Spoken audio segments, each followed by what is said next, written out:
وغيري كان ضدها. الناس هي اللي عارفه كده كلها، انا ما بقولش حاجه من عندي دلوقتي. كويس.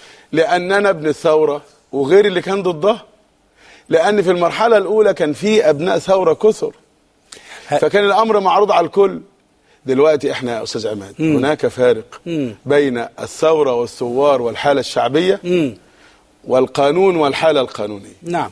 وبالتالي اذا تحدثنا عن الحاله القانونيه بنحترم القانون، لكن إذا تحدثنا عن الحالة الثورية الشعبية اللي هي ماشية عشان تعمل نظام وتعمل مصر الجديدة وتعمل دستور جديد، والدستور يتمخض عنه قوانين وحقوق تحترم من الكل، هي دي اللي الناس عايزاها.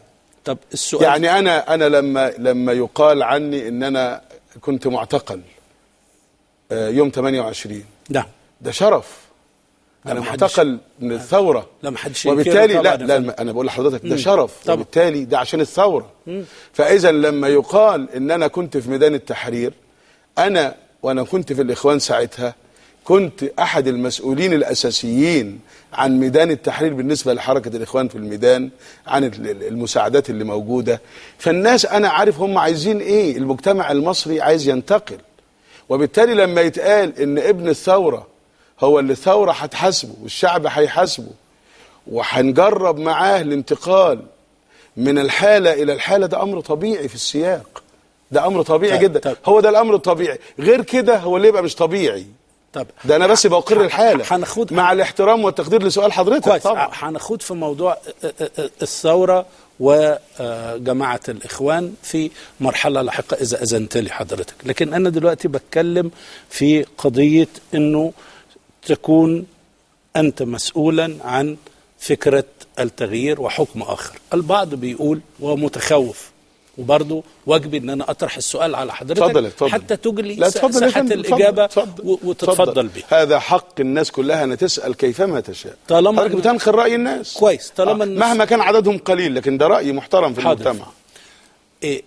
إنه هناك، حضرتك اتكلمت عن القانون اللي هو ممكن يكون متمثل في شكل الصندوق الانتخابي أو احترام القانون العام، وفي الاتجاه الثوري اللي هو متمثل في الميادين.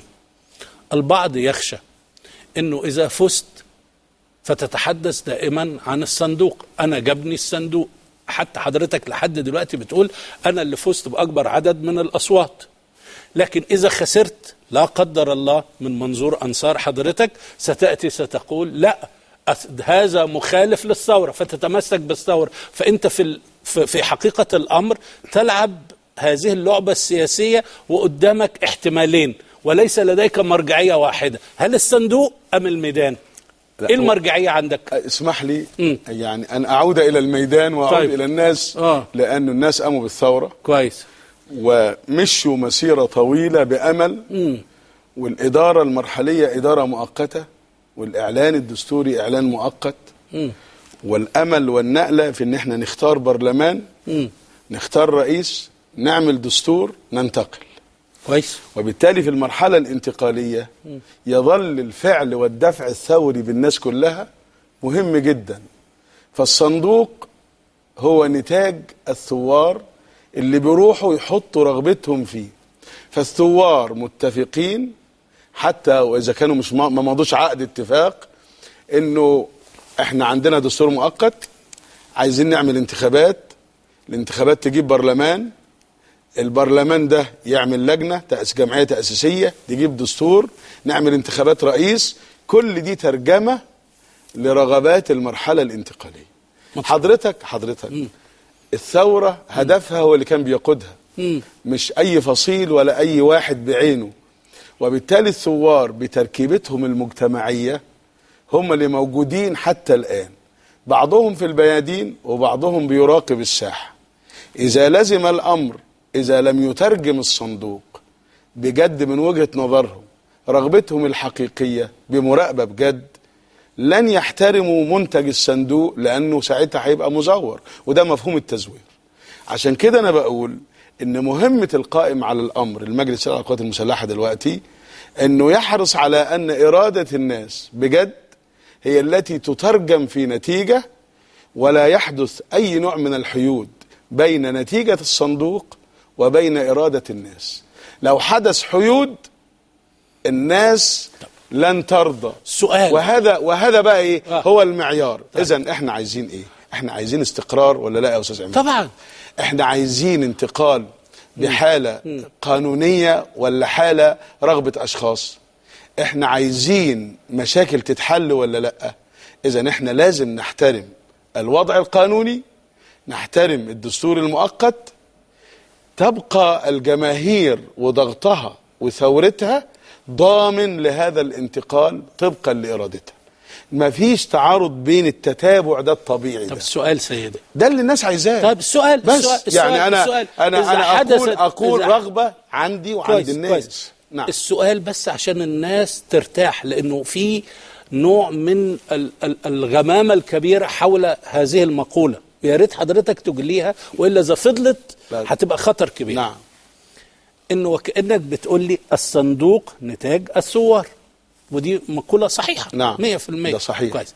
لكن الذي يقف امام الصندوق يوم الانتخابات مش ثوار وحده، مش دي معلومة صحيحة؟ لا، الشعب المصري كله الشعب قادر. المصري كله. لا بس انا عايز اقول لحضرتك بس كمل معايا. نسبة، معلش اسمح لي، ما انا مش بقطعك. كويس. لكن انا بس عايز اقول انه الشعب المصري احنا قلنا 20 مليون اشتركوا في الثورة. ايوه فهم. يعني من كل بيت واحد على الاقل. ايوه فهم. يعني اللي ما اشتركش في الثورة من البيوت كان جزء من الثورة لان ابنه راح او استشهد او غيره. وبالتالي هذا الشعب بهذا الوعي هو اللي امام الصندوق بنسبة كبيرة جدا. مش عايز كلام. انا معاك يا فندم. انا لا اناقش، بس عشان هتفهم هدفي. الذي يعنيني واقسم بذات الله هو انه اذا كانت الانتخابات ستجري بنزاهة كاملة، علينا ان نحترم نتيجة الصندوق. دي حقيقة مجردة، مش عايزة كلام. حتى لو خسرت دي حقيقة مجردة. لا انا مش عايزك تفترض هذا الافتراض. بس ده اللي انا بعترض عليه. ليه؟ لان انا عارف الحالة الثورية والناس عايزة ايه. انت عارف حضرتك السؤال اللي بتقوله ده معناه ايه؟ معناه ان الثورة ما قامتش. مش بالضرورة. ليه؟ مش بالضرورة. لماذا؟ مش بالضرورة. اقول لك ليه. حضرتك معلش، يعني اعمل رفع واقع للناس واسألهم كده ماذا تريدون، وشوف هل النظام السابق يستطيع أن يفعل أو يؤدي بعد تجربة أكثر من 30 سنة، يستطيع أن يلبي رغبات الناس؟ حضرتك ده مستحيل. حضرتك بتسيس عملية تصويت. التصويت هو أن يضع الناس إرادتهم في صندوق انتخابي في ظل نزاهة وحرية كاملة وفق القواعد المتعارف عليها عالميا. يا أستاذ عماد، في قواعد التصويت. يا أستاذ عماد أنا عايز أريحك. طب أريحك. سؤالك مقبول كسؤال مجرد، بس هو مش في المقرر. كويس. اسمح لي بس، يعني انا دلوقتي مع احترامي للسؤال، انا خايف يبقى في المقرر. ليه خايف من المقرر؟ ليه؟ عشان ما نسقطش كلنا فندم.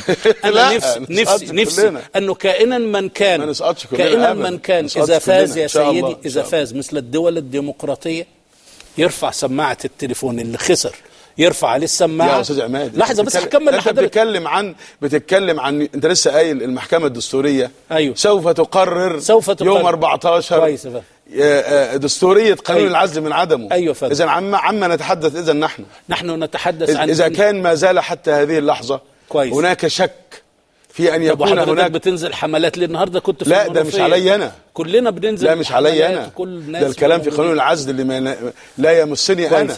لكن هناك انتخابات. لو افترضنا ان هناك حينئذ نجاوب. كويس. بس لما يبقى عشان نعدي المرحله. بس لا انا مش عايز حضرتك تجاوب. نعم. انا عايز بس اسمع منك او اوصل اليك نتيجه مخاوف الناس، انه بعض الناس صدق او لا تصدق، القصه عندهم مش مين اللي هيكسب. بعض الناس يهمهم أن يأتي رئيس يكسب، والآخر لا ينازعه في مكسبه ذلك بشكل يعطل الحياة السياسية. منطق فيها لخفيها. احنا مش عايزين بلد تولع. هذا ليس أنا. ما أنا بقول